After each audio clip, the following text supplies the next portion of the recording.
পর্যায়ে শিক্ষক নয় অভিভাবকদের সচেতনতায় পাবে শিক্ষার্থী ও শিক্ষার পরিবেশ ফিরিয়ে আনতে পক্ষদান থেকে প্রথম বক্তা আসছে তাসমিন আক্তার সেতু।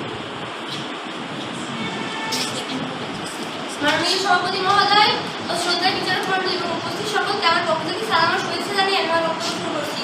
আজকের বিতর্কের বিষয় শুধুমাত্র শিক্ষক ও অভিভাবকের সচেতনতায় পারে শিক্ষার্থী এবং শিক্ষার পরিবেশ ফিরিয়ে আনতে। সম্মানিত সভাপতি, আমি পক্ষদার প্রথম বক্তা হিসেবে দ্বিতীয়ভাবে বিশ্বাস করি যে শিক্ষকের পাশাপাশি অভিভাবক সচেতনতা শিক্ষার উন্নতি এবং সুন্দর পরিবেশ গঠনের জন্য অপরিহার্য। প্রথমেই বলছি, প্রতিটি শিক্ষার্থীর প্রথম বিদ্যালয় হচ্ছে পরিবার আর প্রথম শিক্ষক হচ্ছে মা বাবা। সন্তান কিভাবে কথা বলবেন, আচরণ করবেন, নীতি নৈতিকতা সবকিছুরই প্রথম শিক্ষা গ্রহণ করা হয় বাবা মার কাছ থেকে। কিন্তু অভিভাবক যদি সচেতন না হয়, শিক্ষক যত চেষ্টা করতে পারো শিক্ষক যত চেষ্টা করতে পারেন শিক্ষার্থীর মধ্যে শৃঙ্খলা ও সঠিক মানবিকতা নষ্ট করাটা সম্ভব হবে না। উদাহরণস্বরূপ ধরা যাক, একজন শিক্ষক শ্রেণীকক্ষে ছাত্রের সততা শিক্ষা দিচ্ছেন, কিন্তু অভিভাবকরা যদি বাড়িতে মিথ্যে কথা বলেন কিংবা অন্যায় কাজে সন্তানের সামনে অংশ নেন, তাহলে ওই শিক্ষার্থী কখনোই নিজের অন্তরে সততা শিক্ষা গ্রহণ করতে পারবেন না। তাই অভিভাবকের সচেতনতায় শিক্ষা পরিবেশ গঠন অপরিহার্য। মাননীয় সভাপতি, আজকে সমাজে দেখা যায় অনেক অভিভাবকরাই সন্তানের লেখাপড়ার প্রতি উদাসীন। তারা সন্তানদের টিউশনের উপর দায়িত্ব দিয়ে নিজের নিশ্চিত হয়ে যান না, অথচ সন্তান কোথায় যাচ্ছে, কখন কোথায় যাচ্ছে, কি করছে, কার সাথে মিলছে, কি শিখছে, সব ব্যাপার যদি অভিভাবকরা সচেতন না হন, তবে তাদের সন্তানের উপর বাজে প্রভাব পড়বে। তাদের ভবিষ্যতে অনিশ্চিত হতে পারে। কেননা শিক্ষকের সাথে শিশুদের যেটুকু সময় থাকে সেটুকু সময় শিক্ষকরা তাদের দেখিয়ে রাখেন, কিন্তু স্কুল বা টিউশনের শেষে শিক্ষকরা তাদের দেখিয়ে রাখেন বা তাদের সাথে থাকেন না। দিনের বড় অংশ শিক্ষার্থীরা পরিবারের সাথে থাকেন। এই বড় সময় অভিভাবকরা যদি এমনি দায়িত্বশীল হন, তবে শিক্ষার্থীর আচরণ এবং চরিত্র এবং শিক্ষা পরিবেশ উন্নতি করতে পারবে। একজন শিক্ষক প্রতিদিন সর্বোচ্চ 5 থেকে 6 ঘন্টা শিক্ষার্থীর উপর নজর দেন। অন্যদিকে অভিভাবক দিনে এমনি 18 ঘন্টা শিক্ষার্থীর সাথে থাকেন। তাহলে প্রভাব কার বেশি?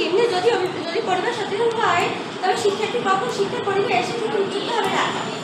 আধুনিক প্রযুক্তি চ্যালেঞ্জের যুগ মোকাবিলায় ফেসবুক, ইউটিউব বা টিউটার শিক্ষার্থীদের মনোযোগ নষ্ট করছে। শিক্ষক স্কুলে মোবাইল নিশ্চিত করতে পারে, কিন্তু বাড়িতে কে নিশ্চিত করে? বাংলাদেশের শিক্ষা মন্ত্রণালয়ের তথ্য অনুযায়ী যেসব এলাকায় অভিভাবকের সচেতনতা কর্মসূচি চালু হয়েছে, সেখানে স্কুল থেকে জয়েন করার হার দ্রুত কমছে। অর্থাৎ এখান থেকে প্রমাণিত শিক্ষক ও অভিভাবকের সচেতনতায় শিক্ষার্থীদের সঠিক পরিবেশ ফেরাতে মুখ্য ভূমিকা রাখে। প্রত্যেক সন্তান তার পিতামাতার আমানত, অর্থাৎ সন্তান লালন পালন শিক্ষা দীক্ষার সঠিক পথ পরিচালনা করা অভিভাবকদের কর্তব্য। অভিভাবক ছাড়া কোনো শিশু শুধুমাত্র শিক্ষকের শাসনে কখনো নিজের ভবিষ্যৎ গড়তে পারবে না। শিশুর জীবনের প্রতিটি পদক্ষেপে পরিবারের ভূমিকা অপরিসীম। আমাদের জীবনে বাবা মার স্থান সবার উপরে, কারণ বাবা মার স্থান উপরে না থাকলে আমরা কখনোই সঠিকভাবে এগিয়ে যেতে পারবো না। বিশ্ববিখ্যাত বিজ্ঞানী আলবার্ট আইনস্টাইন বলেন, শিক্ষার প্রাকৃতিক সূচনা হয় তখনই যখন পিতামাতা গুরুত্ব বুঝে। We must always remember that loving at home, and we must also remember that the future of humanity is transited through the family. অর্থাৎ আমাদের অবশ্যই মনে রাখতে হবে যে ভালোবাসা শুরু হয় পরিবার থেকে এবং মানবতার ভবিষ্যৎ পরিবারে সঞ্চিত হয়। শিক্ষার মূল ভিত্তি তৈরি হয় পরিবার থেকে। বিশেষত অভিভাবকের হাত ধরেই একটি শিশু তার জীবনের প্রাথমিক ধাপগুলো অতিক্রম করে। একটি শিশু জীবন শুরু হয় পরিবারের ফলে তাদের চিন্তা চেতনা অভ্যাস মূল্য সবকিছু বীজ বপিত হয় পরিবারের পরিবেশ থেকে। অভিভাবকের আচরণ ও দৃষ্টিভঙ্গি শিশুদের ওপর গভীর প্রভাব ফেলে। অতএব মাননীয় সভাপতি, আমি পক্ষদার হিসেবে দ্বিতীয়ভাবে বিশেষ করে যে অভিভাবক সচেতন থাকলে শিক্ষার্থী প্রাকৃতিক হিসেবে গড়ে উঠবে আর সুন্দর। দলের প্রথম বক্তা তাসমিন আক্তার সেতুকে তার দেওয়ার জন্য এ পর্যায়ে বিপক্ষ দলের প্রথম বক্তা সাদিয়া মেজাবিন চাকরি। আসসালামু আলাইকুম। মাননীয় সভাপতি, বিজ্ঞ বিচারক মণ্ডলী, দর্শক শ্রোতা এবং আমার পক্ষ ও বিপক্ষ দলের বন্ধুরা, সবাইকে জানাই আমার তরফ থেকে শুভেচ্ছা এবং অভিনন্দন। আজকের বিতর্কের বিষয় শিক্ষক নয় অভিভাবকদের সচেতনতাই পারে শিক্ষার্থী এবং শিক্ষার পরিবেশ ফিরিয়ে আনতে। ধন্যবাদ মাননীয় সভাপতি আমাকে এই মহান মঞ্চে কথা বলার সুযোগ করে দেওয়ার জন্য। যুক্তিগত কারণে আমি এবং আমার দল এর বিপক্ষে অবস্থান করছি। আমাদের অবস্থান স্পষ্ট যে পরিবার নয় শিক্ষকের ভূমিকায় একজন ব্যক্তির গঠন এবং সাফল্যের সবচেয়ে গুরুত্বপূর্ণ ভূমিকা পালন করে। দলের প্রথম বক্তা হিসেবে আমি শিক্ষকের ইতিবাচক দিকটি তুলে ধরব। প্রথমেই বলি একজন মানুষের চরিত্র জ্ঞান মূল্যবোধ এবং ভবিষ্যতের ভিত্তি করে দেন একজন শিক্ষক। পরিবার জন্ম দেয় ঠিকই, কিন্তু একটি ছেলে বা মেয়েকে মানুষ হিসেবে গড়ে তোলেন একজন শিক্ষক। পরিবার আবেগ দেয়, ভালোবাসা দেয়, কিন্তু একটি ছেলে বা মেয়ে কিভাবে চিন্তা করবে এবং সমাজে নিজের স্থান নিজেই তৈরি করবে সেটি শেখান একজন শিক্ষক। সক্রেটিস এবং প্লেটোর কথা কিন্তু আদর্শ শিক্ষক হিসেবে একটি চমৎকার উদাহরণ হতে পারে। সেক্ষেত্রে সক্রেটিস ছিলেন প্লেটোর একজন শিক্ষক এবং সক্রেটিস ছিলেন একজন আদর্শ শিক্ষক। তিনি তার ছাত্রকে আদর্শ রূপে গড়ে তোলেন। সম্মানিত বিচারকবৃন্দ, আমরা দেখি এমন অনেক উদাহরণ আছে যেখানে পরিবার ছিল না বা ছিল অক্ষম, তবুও একজন ছাত্র শুধু শিক্ষকের অনুপ্রেরণায় বড় হয়ে সমাজের সম্মানিত ব্যক্তি হয়েছে। মনে করুন ডক্টর এপিজে আব্দুল কালামের কথা। তিনি সাধারণ পরিবারে জন্ম নিয়েও শিক্ষকের অনুপ্রেরণায় হয়েছেন ভারতের মিসাইল ম্যান। লক্ষ্য করুন, প্রতিপক্ষ একজন শিক্ষকের পেশাগত দায়িত্বই হলো শিক্ষার্থীদের প্রতি মানসিক, নৈতিক ও জ্ঞানগতভাবে গড়ে তোলা। সেক্ষেত্রে শিক্ষকের শিক্ষার মূল কারিগর। একজন শিক্ষক শুধু শিক্ষার পাঠদানকারী নন, তিনি শিক্ষার্থীর চরিত্র, মূল্যবোধ, চিন্তাধারা এবং ভবিষ্যতের দিক নির্দেশক। অনেক শিক্ষার্থী পরিবার থেকে সঠিক দিক নির্দেশনা না পেলেও একজন দক্ষ শিক্ষক তাদের জীবন গঠনে বড় ভূমিকা রাখেন। শিক্ষককে দেখেন কে কোথায় দুর্বল, কে কিভাবে শিখবে, কার কিভাবে উন্নতি হবে, আর সেই অনুযায়ী গড়ে তোলেন। এটাই শিক্ষার্থীদের প্রকৃত গড়ার কাজ। অন্যদিকে পরিবারে অনেক সীমাবদ্ধতা রয়েছে, যেমন অনেক অভিভাবকদেরই সময়ের অভাব থাকতে পারে। তাছাড়া সব অভিভাবক সুশিক্ষায় শিক্ষিত নাও হতে পারে, আবার ভুল দিক নির্দেশনাও দেয়। অনেক সময় পরিবার এমন চাপ ফেলে যা শিক্ষার্থীর উন্নতির পথে বাধা হয়ে দাঁড়ায়। মাননীয় সভাপতি, আমরা ছোটবেলা থেকেই জেনে এসেছি যে পরিবার শিশুর প্রথম প্রতিষ্ঠান, কিন্তু বাস্তবতা এখন বলছে শিক্ষা প্রতিষ্ঠানই প্রথম প্রতিষ্ঠান। মাননীয় সভাপতি, ব্যক্তির জীবনে অভিভাবক এবং শিক্ষকের স্থান একই মনে হলেও তাদের মর্যাদা এবং ভূমিকা কিন্তু সম্পূর্ণ ভিন্ন। কারণ ব্যক্তির জীবনে শিক্ষকের অবদান সব থেকে বেশি। পিতামাতা শিক্ষাদান করেন থাকেন, কিন্তু শিক্ষক সেই জীবনটাকে সুন্দর করে তোলেন। মাননীয় সভাপতি, শিক্ষক ব্যক্তির জীবনে সকল ক্ষেত্রেই অবদান রাখেন। এক্ষেত্রে আমেরিকার ইতিহাসবিদ হেনরি অ্যাডামস শিক্ষকের গুরুত্ব সম্পর্কে বলেছেন, শিক্ষকের গুরুত্ব ও প্রভাব মানব জীবনে অপরিসীম। The education of Henry Adams 1907। আমার মতে কোনো সাধারণ ব্যক্তি বলবে না যে শুধুমাত্র শিক্ষকের ভূমিকাই পারে শিক্ষার্থী এবং শিক্ষার পরিবেশ ফিরিয়ে আনতে, বরং রাষ্ট্রের উচ্চ স্থানের একজন সম্মানিত ব্যক্তির বক্তব্যে এই মতামত প্রকাশ পেয়েছে। সাবেক শিক্ষামন্ত্রী নুরুল ইসলাম নাহিদের এক বক্তব্যে প্রকাশ পেয়েছে যে শিক্ষকের ভূমিকাই অপরিসীম। তাছাড়া শিক্ষকদের একটি গুরুত্বপূর্ণ ভূমিকা হলো শিক্ষার্থীদের প্রতি উদারতা সৃষ্টি করা। তারা তাদের আচরণ, মূল্যবোধ এবং নৈতিকতার মাধ্যমে শিক্ষার্থীদের সহযোগিতা করে এবং তাদের জীবন দৃষ্টিকে উন্নত করে। এছাড়া শিক্ষকরা শিক্ষার্থীদের মধ্যে সৃজনশীলতা এবং কৌতূহল সৃষ্টি করে, যা তাদের শিক্ষার আগ্রহে প্রভাব ফেলে। একটি মাত্র পুষ্পিত সুগন্ধ বৃক্ষে যেমন সমস্ত সুবাস বর্ষবাসিত হয়, তেমনি এক সুব্যক্তি ধারা সকল বই নিরাময় হয়। এখানে শিক্ষক হচ্ছেন সেই সুব্যক্তি যে আমাদের জীবনকে আলোকিত করেন এবং পুষ্পিত সুগন্ধ বৃক্ষের যত সুবাসিত করেন। এখানে একজন শিক্ষক শিক্ষার্থীর ভবিষ্যৎ ভূমিকা করতে পালন করেন। এ শিক্ষক, তুমি দিলে অমূল্য কেন দান, তাই তো আমার প্রতিষ্ঠিত জীবনে তোমারই শ্রেষ্ঠ অবদান। তুমি শেখালে অমূল্য শিক্ষার পাটি, তবে তো মানুষ গড়ার রূপে তোমাকেই জানি। সৎ কর্মে দিয়েছ সম্মতি এবং অসৎ কর্মে বাধা। শিক্ষা এবং আদর্শ দিয়েছ সবার মাঝে সমানভাবে সর্বদা। একজন হতাশ আত্মবিশ্বাসহীন ছাত্র যখন তার জীবনে বদল আনে, জিজ্ঞাসা করুন তার জীবনের সবচেয়ে বড় অনুপ্রেরণা কে ছিল। অধিকাংশ সময় উত্তর দেবে আমার একজন শিক্ষক। ধন্যবাদ মাননীয় সভাপতি।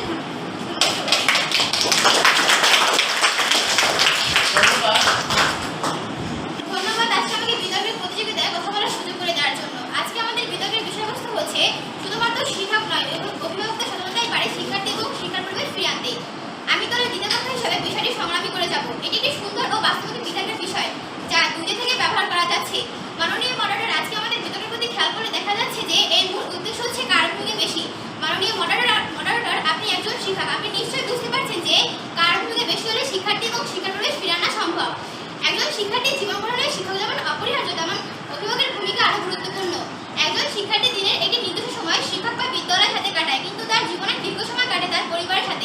ফলে পরিবার হয়ে তার প্রথম বিদ্যালয় এবং অভিভাবক হয়ে তার প্রথম শিক্ষক। যদি অভিভাবকরা সচেতন না হন তবে একজন শিক্ষক যত চেষ্টা করুক একজন শিক্ষার্থীকে সঠিক পথে ফিরিয়ে আনা কঠিন হয়ে পড়ে। সন্তান কখন তাদের সাথে মিশছে, পড়াশোনার জন্য উপযুক্ত পরিবেশ পাচ্ছে কিনা, সময় মতো পড়ালেখা করছে কিনা, এসব দেখবার দায়িত্ব একমাত্র অভিভাবকের। অন্যদিকে পরিবার থেকে চরিত্র গঠন শুরু হয়। সততা, নৈতিকতা, উদারতা, শৃঙ্খলা এসব গুণ একজন শিক্ষার্থী প্রথম শিখে তার বাবা মার কাছ থেকে। যদি অভিভাবকরা সজাগ, দায়িত্বশীল ও শিক্ষাগত হয় তবে শিক্ষার্থীও সহজে অনুপ্রাণিত হয় এবং একটি সুস্থ শিক্ষার পরিবেশ তৈরি হয়।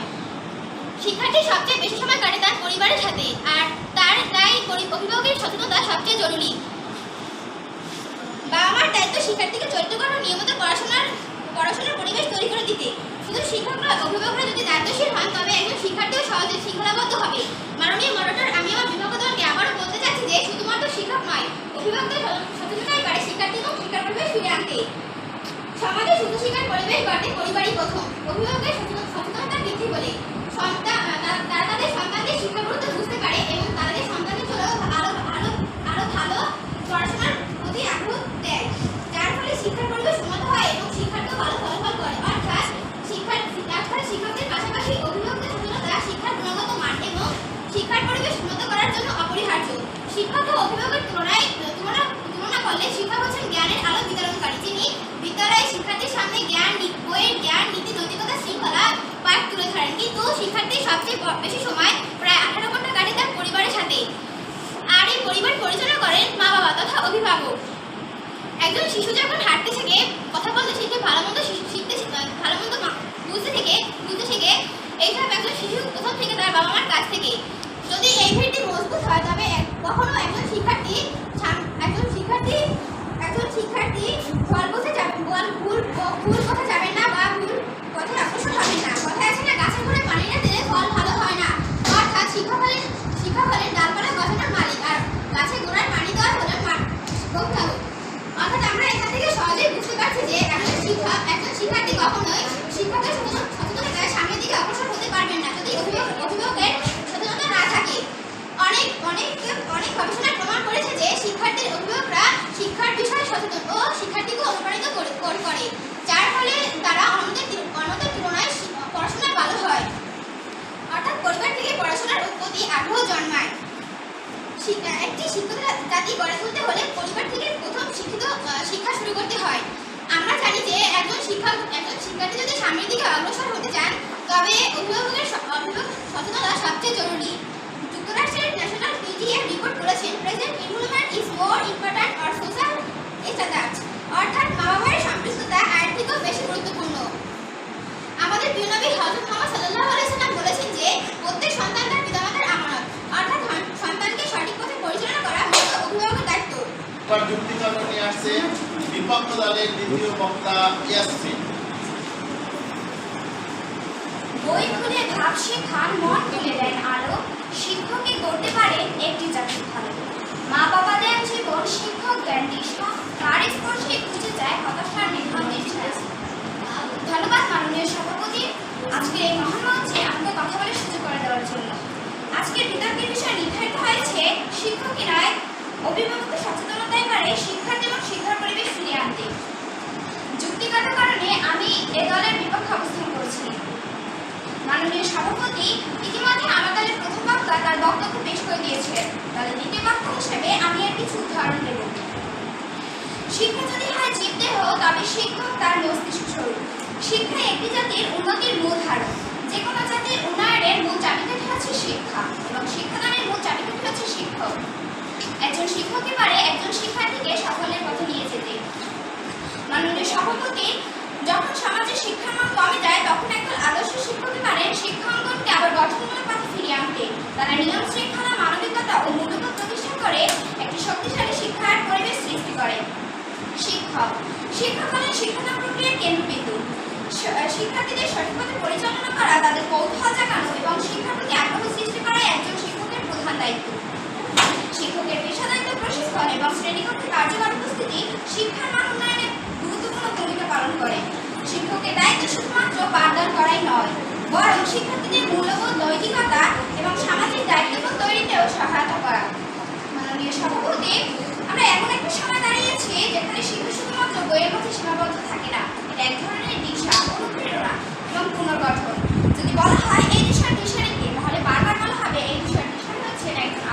শিক্ষক। আমাদের সমাজে বর্তমানে মা বাবা উভয় চাকরি করে, এ কারণে সন্তান কিন্তু ভোগে একাকিত্বে। মা বাবা উভয় যদি চাকরি করে সেক্ষেত্রে তারা কিভাবে তাদের সন্তানকে শিক্ষা সম্বন্ধে সচেতন করবে? সেক্ষেত্রে একজন শিক্ষার্থী পিতামাতা সারাদিন নিজেদের কাছে ব্যস্ত থেকে রাতে তারা সামাজিক যোগাযোগের মাধ্যমে ডুবে থাকে। প্রয়োজন হয় সন্তানের হাতে একটি মোবাইল ফোন ধরিয়ে দেয়। সেক্ষেত্রে তারা তাদের সন্তানকে সুশিক্ষায় শিক্ষিত করা তো দূরের কথা, কিন্তু তাদের জন্য আরো শিক্ষার্থী শিক্ষা থেকে দূরে সরে আসছে। এক্ষেত্রে আমরা বলতে পারি পরিবারের সচেতনতা দূরের কথা, তাদের অসচেতনতার কারণে শিক্ষার পরিবেশ নষ্ট হচ্ছে এবং পরিবার তাদের কাছে থেকে তাদেরকে গাইড করতে পারছে না। সেক্ষেত্রে শিক্ষক প্রতিদিন শিক্ষার্থীর সঙ্গে থাকে, তাকে শেখার অনুপ্রেরণা করেন, গাইড করেন। তাছাড়া যখন মা বাবা উভয় চাকরি করে তখন তারা সন্তানকে একটি আবাসিক বিদ্যালয়ে ভর্তি করে দেয়। তখন কিন্তু একজন শিক্ষক শিশুটির কাছে থেকে তাকে গাইড করে। একজন অভিভাবক যখন তার সন্তানকে বিদ্যালয়ে পাঠান তখন তারা ধরেই নেন আজ থেকে শিক্ষার্থীর চারিত্রিক, মানসিক ও সামাজিক আচরণের দায়িত্ব শিক্ষকের। মাননীয় সভাপতি, একটা ছেলে বা একটা মেয়ে প্রাথমিকে ভর্তি হয় তখন কিন্তু তার রীতিনীতি ও মূল্যবোধ সম্পর্কে তেমন একটা জ্ঞান থাকে না। তখন কিন্তু একজন শিক্ষক তাকে নৈতিক শিক্ষায় শিক্ষিত করে তুলছে। একজন শিক্ষার্থী প্রথম সেদিন বিদ্যালয়ে পা রাখে যেদিন থেকে তার জীবনের এক নতুন অধ্যায় শুরু হয়। পরিবারের সীমানা পেরিয়ে সে আসে শিক্ষকের আশ্রয়ে। শিক্ষকই হন তার প্রকৃত গাইড, অনুপ্রেরণা এবং পথ প্রদর্শক। তাছাড়া ইতিহাসে আমরা বহুবার দেখেছি পরিবার ব্যর্থ হলে একজন আদর্শ শিক্ষকের হাত ধরে শিক্ষার্থী ঘুরে দাঁড়িয়েছে। Mother Teresa, APJ Abdul Kalam, Swami Vivekananda তাদের পিছনে ছিলেন কোনো না কোনো একজন শিক্ষক। বড় বড় ব্যক্তিত্ব যেমন আব্রাহাম লিঙ্কন সহ আরো অনেক মনীষী অন্ধকার জীবন থেকে ফিরে এসেছে একজন শিক্ষকের হাত ধরে। শিক্ষা যদি হয় জীবদেহ তবে শিক্ষক তার দিক, জ্ঞান যদি সাগর হয় শিক্ষক তার নিক। পরিবার পাশে থাকুক ভালো তবে তাই, কিন্তু পড়ার কারিগর শিক্ষক ছাড়া নাই। আমার পক্ষদলের বন্ধু প্রথম বক্তা বলে গেছেন আইনস্টাইনের কথা আপনারা হয়তো জানেন না যে তিনি এরপরে বলেছিলেন শিক্ষকের ভূমিকা অপরিসীম। সেক্ষেত্রে আপনাদের সকল যুক্তি মূল্যহীন। দলের দ্বিতীয় বক্তা বলে গেছেন আপনারা লক্ষ্য করুন যে তারা বলে গেছেন যে শিক্ষক হচ্ছে গাছের পাতা এবং অভিভাবক হচ্ছে পানি। সেক্ষেত্রে গাছটিতে কিন্তু সঠিক পদ্ধতিতে পানি দিতে হবে। সেক্ষেত্রে আগে অভিভাবককে শিক্ষিত হতে হবে এবং তারপরে তারা তাদের সন্তানকে সুশিক্ষায় শিক্ষিত করতে পারবে। অভিভাবক যদি শিক্ষিতই হতে পারেন তাহলে তাদের পিছনে যদি শিক্ষিতই হয় তাহলে তাদের পিছনে ছিলেন কোনো না কোনো একজন শিক্ষক। ধন্যবাদ মাননীয় সভাপতি, ধন্যবাদ সবাই। এবার পক্ষ দলের দলনেতা যুক্তি পাল্টে আসছে শান্তির কামে। মাননীয় সভাপতি, সম্মানিত বিচারক মণ্ডলী, প্রিয় প্রতিপক্ষ, উপস্থিত শ্রোতাবৃন্দ, সবাইকে আমার পক্ষ থেকে সালাম, আসসালামু আলাইকুম। আজকে আমরা যে বিষয়টি নিয়ে আলোচনা করব সেটি একটি বিষয় নয়, সেটি আমাদের বিতর্কের বিষয় নয়, সেটি আমাদের সমাজ, আমাদের পরিবার এবং আমাদের নৈতিকতা ব্যবস্থার সঙ্গে নিবিড় সম্পর্ক রয়েছে। শিক্ষা হলো জাতির মেরুদণ্ড, আর এই মেরুদণ্ডকে শক্ত রাখার জন্য এই শক্তিটি কোথা থেকে আসে? শিক্ষকের পাঠদান থেকে নাকি অভিভাবকের তত্ত্বাবধান থেকেও? যদি একজন শিক্ষক যদি সুশিক্ষায় শিক্ষিত করতে চান তবে তাহলে তার অভিভাবককেও সচেতন হতে হবে। একজন শিক্ষক যদি একজন শিক্ষার্থীকে সারাদিন পড়াতেই থাকে, দিনের 24 ঘন্টা পড়াতে থাকে, কিন্তু অভিভাবক যদি তার সচেতন না হয় তাহলে ওই শিক্ষার্থী কোনোদিনই একজন সুশিক্ষায় মানুষ হতে পারবে না। একজন শিক্ষক আমরা প্রথমেই বলি একজন শিক্ষকের অবদান অনেক গুরুত্বপূর্ণ, কারণ শিক্ষক ছাড়া একজন শিক্ষার্থী কোনোভাবেই সুশিক্ষায় শিক্ষিত হতে পারে না। একজন শিক্ষার্থী সুশিক্ষায় শিক্ষিত হলে তার তিনটা জিনিস দরকার। একটা হলো ওই শিক্ষার্থীর জ্ঞান এবং তার ইচ্ছা থাকতে হবে, এবং ওই শিক্ষকের অবদান থাকতে হবে এবং অভিভাবকের অবদান থাকতে হবে। এই সকল মিলিয়ে একজন শিক্ষার্থী একটি পূর্ণবান শিক্ষায় শিক্ষিত হতে পারে। এখন এখানে আমাদের শিক্ষকরা ক্লাসে পড়ান 40-50 জন একসাথে। এখন এখানে একজনকে তো আর স্পেশাল ভাবে অথবা গাইড করতে পারে না, কিন্তু অভিভাবকরা তারা তাদের নিজেদের সন্তানকে ভালোভাবে দেখতে পারে এবং ভালোভাবে গাইড করতে পারে। ওখানে তার সন্তানই থাকে, আর এই স্কুলে অনেকের সন্তানই থাকে যারা শিক্ষকরা সবাইকে এক নজরে দেখতে পারে, কিন্তু কেউ ভালোভাবে গাইড করতে পারে না। সবাইকে একসাথে পারে, কেউ বেশি বুঝলো না, কেউ কম বুঝলো, বুঝে ঠিকই আছে, কিন্তু তারা অভিভাবকের মতো অত বেশি গাইড করতে পারে না। অভিভাবক যদি ভালো মতো নজরদারি করে এবং গাইড করে তাহলে একজন সন্তান সুশিক্ষা শিক্ষিত করতে পারবে। আজকালকার অভিভাবকরা বেশিরভাগ সময় দেখা যায় যে ছেলেমেয়েদের হাতে ফোন দিয়ে দিয়েছে, ছেলেমেয়েরা তা দিয়ে ফেসবুক, ইনস্টা, টিকটক আরও অনেক ধরনের ই করে। যদি অভিভাবক সচেতন হতো তাহলে তারা তাদের হাত থেকে এটি নিয়ে যেত এবং তাদেরকে পড়াশোনায় বসিয়ে দিত এবং তাদের উপর নজরদারি করত। কিন্তু আজকালকার শিক্ষিতে এসব দেখা যায় না।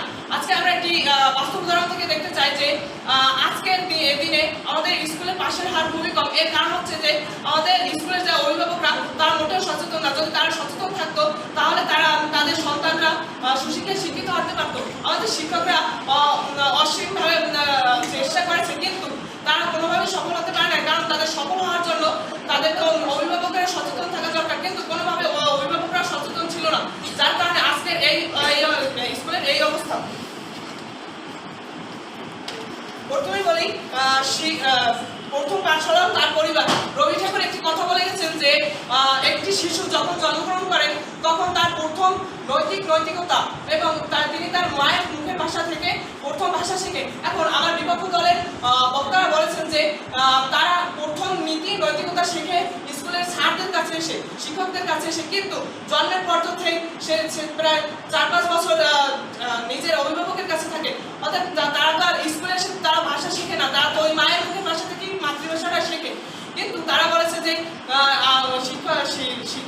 একজন শিক্ষার্থী স্কুলে এসে নৈতিকতা বাবার আচরণ দেখে তারা আচরণ শেখে, পরিবারের শৃঙ্খলা দেখে তারা শৃঙ্খলাবোধ শেখে। এখানে প্রথমে পরিবার থেকে তারা শিখে আসে, তারপর সেটা স্কুলে প্রয়োগ করে। শিক্ষক সময় কম দেন এবং অভিভাবক সময় বেশি দেন। শিক্ষকরা প্রায় 7-8 ঘন্টা স্কুলে সময় দেন, কিন্তু শিক্ষকরা যেটি পড়ায় সেটি যদি বাসায় গিয়ে চর্চা না করে তাহলে ওই শিক্ষার্থী কোনোদিন ভালো ফলাফল বা ভালো সুশিক্ষায় শিক্ষিত হতে পারবে। একজন শিক্ষার্থী এখানে যদি পড়ে বাসায় গিয়ে যদি না পড়ে তাহলে তিনি কোনোভাবে একজন সুশিক্ষায় শিক্ষিত হতে পারবে না। আমরা একটা জিনিস যে বিশ্বাস করি যে শিক্ষক ছাড়া এটি সম্ভব না, কারণ শুধু অভিভাবক ছাড়া থাকলে তাদেরকে শিক্ষা দিতে পারবে না, কারণ তাদের শিক্ষা দেওয়ার জন্য একজন শিক্ষক দরকার হবে। আজকের দিনে শিক্ষার্থীরা অনেক অনৈতিক কাজে জড়িয়ে পড়েছে। যেমন ধরা যায় যে বেশিরভাগ ছেলেরা মাদকে আসক্ত হয়ে পড়ছে। এর কারণ কি? কারণ তাদের পরিবারের যে অভিভাবকরা তারা সচেতন না। তারা তার সন্তান কি করছে, তার সন্তান কাদের সাথে মিশছে, তারা কি করছে, তারা তার কোনো খবর রাখে না। তারা অনেক অপকর্মের সাথে জড়িত থাকার পরও তারা এটি খবর নেয় না। একজন শিক্ষক কি পারবে যে ওই মাদক, একজন ছেলে যদি মাদকে আসক্ত হয়, একজন শিক্ষক কি পারবে শতবার বলেও যে তুমি মাদক গ্রহণ করো না? যদি অভিভাবক তাকে কড়া শাসন দেয়, তাকে টাকা পয়সা দেওয়া বন্ধ করে দেয়, অবশ্যই ওই ছেলে মাদক ছাড়তে বাধ্য। আবার কর্তৃপক্ষ দল একটি কথা বলেছেন যে অভিভাবক সময় কম দেন এবং নিজে ফোন চালায়, সময় কম দেন। এরপর নিজে বাসায় ধরেন দুজনে চাকরি করে, দিনে সময় দিতে পারে না, রাতে বাসায় আসে এবং বাসায় এসে নিজে ফোন ইউজ করে এবং ছেলে মেয়েকে ফোন ইউজ করে। যদি অভিভাবকরা সচেতন থাকতো তাহলে ওই অভিভাবক কোনোদিনই তাদের দিত না। আর তারা যদি অভিভাবক সচেতন থাকতে তাহলে তারা কোনো রকম ভাবে সহায় দিত। এই বলে আমি আমার বক্তব্য শেষ করছি। ধন্যবাদ পক্ষ দলের তৃতীয় বক্তা দলনেতা শান্তিন আহমেদকে। এ পর্যায়ে বিপক্ষ দলের দলনেতা মাইদা আক্তার। আমরা ভেবেছিলাম আমাদের প্রতিপক্ষ দলের বন্ধুরা যথাযথ যুক্তিযুক্ত তথ্য এবং প্রমাণের মাধ্যমে তাদের অবস্থানে তুলে ধরবেন, কিন্তু তারা আমাদের এই ধারণাটিকে সম্পূর্ণ ভুল প্রমাণ করে বারবার শুধু অযৌক্তিক প্রমাণ এবং তর্ক করে গিয়েছেন। ধন্যবাদ মাননীয় সভাপতি আজকের এই মহান মঞ্চে আমাদের কথা বলার সুযোগ করে দেওয়ার জন্য। বিতর্ক চলছে এবং আজকের বিতর্কের বিষয় নির্ধারিত হয়েছে শুধুমাত্র শিক্ষক নয়, অভিভাবকদের সচেতনতাই পারে শিক্ষার্থী এবং শিক্ষার পরিবেশ ফিরিয়ে আনতে। যুক্তিগত কারণে আমি এবং আমার দল এর বিপক্ষে অবস্থান করছি। শিক্ষক বিনা কোনো মানুষ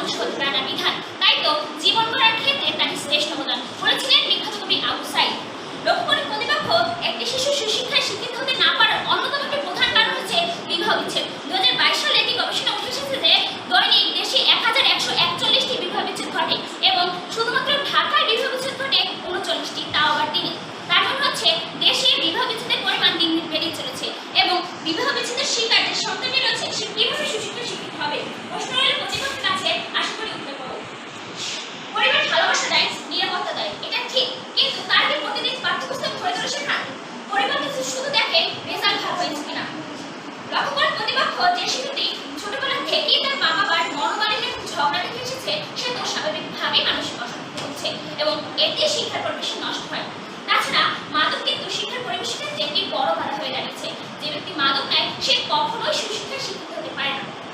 লাইফ ফাদার লাইফ সন, বাক্কা বেটা সিপাহী কানুরা, অর্থাৎ যে সন্তানটি মাদকাসক্ত তার পিতা যে সে সময় মাদকাসক্ত ছিলেন না তার সন্তান একটি রয়েছে। এখানে পরিবার কিভাবে শিক্ষার পরিবেশ ফিরিয়ে আনতে ভূমিকা পালন করে তা আমার বোধগম্য নয়।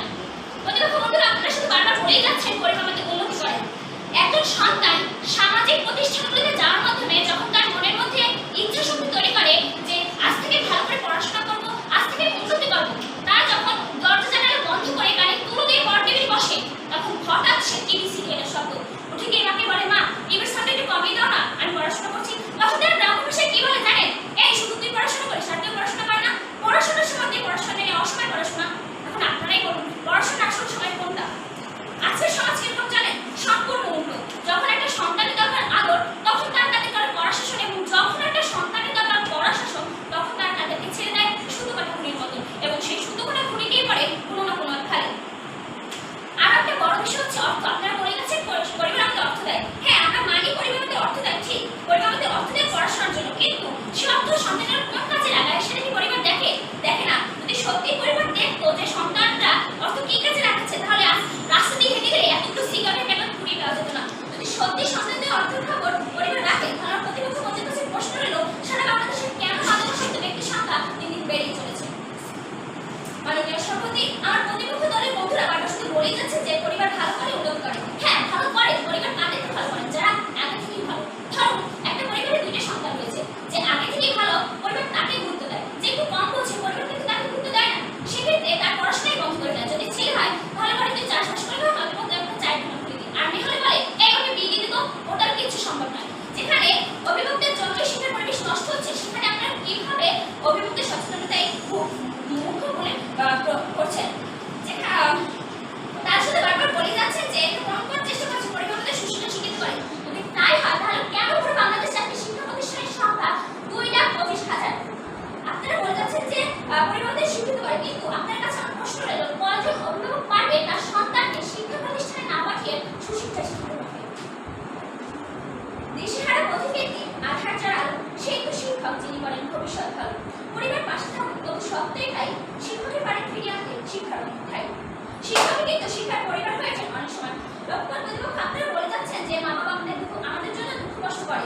এখানেই তো তাদের সমস্যা, তারা কেন দুঃখ কষ্ট বুঝতে দেয় না যে আমাদের জন্য দুঃখ কষ্ট করে? আপনারা হয়তো আজকে মূল প্রতিবাদের বিষয়টি বুঝতে পারেনি। আজকে মূল প্রতিবাদের বিষয়টি হচ্ছে শিক্ষার্থী এবং শিক্ষার পরিবেশ ফিরিয়ে আনা। সেখানে আপনারা বারবার দুঃখ কষ্টের কথা টাকা পয়সা নিয়ে এসেছেন। আপনারা হয়তো আজকে মূল প্রতিবাদের বিষয়টি বুঝতে পারেনি। আপনারা বলছেন যে পরিবারদের প্রাথমিক শিক্ষা দেয়। হ্যাঁ, পরিবারদের প্রাথমিক শিক্ষা দেয়, তবে তা আবেগগতভাবে এবং সামাজিক দিক থেকে। কিন্তু প্রশ্ন হচ্ছে শিক্ষার পরিবেশকে ফিরিয়ে আনে অবশ্যই শিক্ষক। আমার পক্ষের প্রতিপক্ষ বলে গেলেন যে অভিভাবক টাকা দেয় এবং সে টাকা দিয়ে মাদক নেয়। অভিভাবক কেন দেখেন না যে সে টাকা দিয়ে কি করছে? আপনারা বলে গেলেন যে প্রথম শিক্ষা নাকি তারা পরিবার থেকে পায়, 4-5 বছর বাড়ি থাকে, কিন্তু 4-5 বছর যখন একজন শিশু পরিবারে থাকে তখন কিন্তু তার কোনো বুঝ থাকে না। সেক্ষেত্রে কম বুঝি হয়, সে শিক্ষা প্রতিষ্ঠানে যে প্রাথমিক স্তরে যখন 6 থেকে 7 বছর যায় তখন কিন্তু শিক্ষক তাকে সুশিক্ষা শিক্ষিত করে। ধন্যবাদ মাননীয় সভাপতি। ধন্যবাদ মাননীয় মডারেটর, আমাকে একটিবারের মতো বলার সুযোগ করে দেওয়ার জন্য। মাননীয় সভাপতি, তারা বলেছে যে আমরা কোনোভাবেই কোনো যুক্তি দিয়ে তাদেরকে প্রমাণ করতে পারিনি যে শুধুমাত্র শিক্ষকই নয়, শুধুমাত্র শিক্ষক ছাড়া একজন অভিভাবক তার সন্তানকে সুশিক্ষা শিক্ষিত করতে পারে। আমরা কোনোভাবেই বলিনি যে শিক্ষক ছাড়া একজন শিক্ষার্থী সুশিক্ষা শিক্ষিত হতে পারবে। আমরা প্রথমেই শিক্ষকের অবস্থান প্রথমে দিয়েছি, কারণ শিক্ষক ছাড়া একজন শিক্ষার্থীর বেড়ে ওঠার কোনো নেই। আচ্ছা, আপনারা যখন বলেছেন যে আমরা কোনোভাবে প্রমাণ করতে পারি না, আমাদের ধারণা হয়তো ভুল, কিন্তু আপনারা কি জানেন যে বিভিন্ন গবেষণা এবং বিভিন্নভাবে দেখা গেছে যে এখন পর্যন্ত যারা আর কি সফল হয়েছে তাদের পিছনে তাদের পরিবারই শ্রেয় ছিল। যেমন আমেরিকান দার্শনিক জন ডাল্টন বলেছেন যে education is the preparation of the life, education is the life instructor. শিক্ষা শুধু স্কুলের 4 দেয়ালে সীমাবদ্ধ নয়, এটি প্রতিদিনের অভ্যাস, প্রতিদিনের জীবনযাপন। আর এই অভ্যাস গঠিত হয় কিন্তু পরিবার থেকে। আপনি যে একটি কথা বলেছেন যে 4-5 বছর, আমি বলেছি যে 4-5 বছর তার বাবা মায়ের কাছে থাকে, তখন তারা আপনারা কি এই মায়ের মুখের বাংলা ভাষা সেটা কি স্কুলে এসে শিখেছেন নাকি মায়ের কাছ থেকে শিখেছেন? এবং তারা বলেছে যে শৃঙ্খলাবোধ প্রথম শৃঙ্খলাবোধ শেখে তারা পরিবারের কাছ থেকে। তথ্য গবেষণায় দেখা গেছে যে ইউনেস্কোর একটি গবেষণায় বলা হয়েছে যেসব পরিবারের শিক্ষা সচেতন তাদের সন্তানের হারের পাস 70% বেশি। আর বাংলাদেশের একটি শিক্ষা মন্ত্রণালয়ের জরিপে দেখা গেছে যেসব শিক্ষার্থীর অভিভাবক নিয়মিত সন্তানকে পড়াশোনায় সাহায্য করেন তাদের ফলাফল গড়ে 20% বেশি। ব্রিটিশ সমাজবিজ্ঞানী মাইকেল ইয়ং বলেছেন যে school can make difference but parents make the great difference. অর্থাৎ স্কুল পরিবর্তন আনতে পারে কিন্তু সবচেয়ে বড় পরিবর্তন আনতে পারে তার পরিবার। আপনি যখন ডিপ্রেশনে থাকেন অথবা কোনো কারণে মন খারাপ থাকে তখন আপনার পরিবার যদি আপনাকে সঙ্গ দেয় তাহলে হয়তো আপনার মন ভালো হতে পারে এবং ডিপ্রেশন কেটে যেতে পারে। কিন্তু একজন শিক্ষক তিনি এই 40-50 জন শিক্ষার্থীর মধ্যে আপনাকে সময় দিতে পারবে না। মনোবিজ্ঞানী কার্লোস জর্জ বলেছেন যে when child feel loved and accept they learn better। অর্থাৎ যখন সন্তানের ভালোবাসা ও নিরাপত্তা অনুভব করে তখন তারা শিক্ষা গ্রহণ করতে পারে। কর্তৃপক্ষ দল হয়তো বলবে শিক্ষকই আসল প্রদর্শক। হ্যাঁ, আমরা বলছি শিক্ষকই আসল পথ প্রদর্শক, কিন্তু এই শিক্ষক শুধু পথ দেখাবে কিন্তু এই পথ ধরে রাখার এই পথে চলার সঠিক নিয়ম বলে দেবে আমাদের অভিভাবকরা।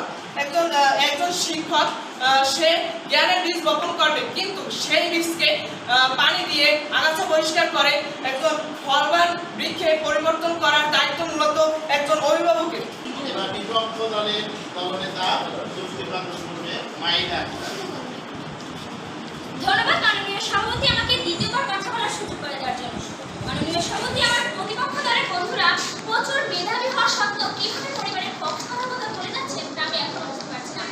তারা বলে যাচ্ছেন যে অভিভাবক আমাদের মৌলিক শিক্ষা দেয়। আপনারা হয়তো জানেন না, প্রথম আলোতে দেখা যায় শিক্ষার্থীদের মধ্যে 2/3 নির্যাতিত হয় পরিবার থেকে। আপনারা বলে গেছেন যে পরিবার না থাকলে শিক্ষার্থী বিপথে যায়। যদি তাই হয় তাহলে আজকে কেন এত পরিবার থাকা সত্ত্বেও এত শিক্ষার্থী হিসেবে?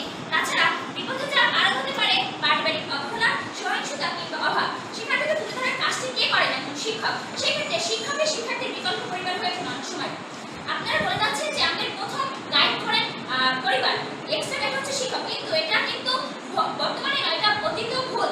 বিখ্যাত ব্যক্তি যেমন রবীন্দ্রনাথ ঠাকুর, স্যার জগদীশ চন্দ্র বসু তারা কিন্তু পরিবার থেকে কোনো প্রকার সাপোর্ট পায়নি। সেক্ষেত্রে তারা তাদের শিক্ষকদের সংস্পর্শী হয়েছিলেন বিখ্যাত।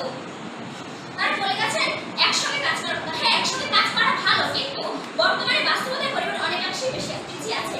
আপনারা বলে গেছেন যে পরিবার সততা শেখায়। একটা সন্তান পরীক্ষায় খারাপ রেজাল্ট করার পর যখন সে বাসায় ফেরে তখন অভিভাবক তাকে প্রচন্ড মানসিক চাপ দেয়। পরবর্তীতে সে হয়তো বা কার্য দেখে লেখার চেষ্টা করে, নয়তো বা নকল করে পরীক্ষায় ভালো করার চেষ্টা করে। এক্ষেত্রে কিন্তু অভিভাবক নেতিবাচক ভূমিকাই রাখে। সেই সময়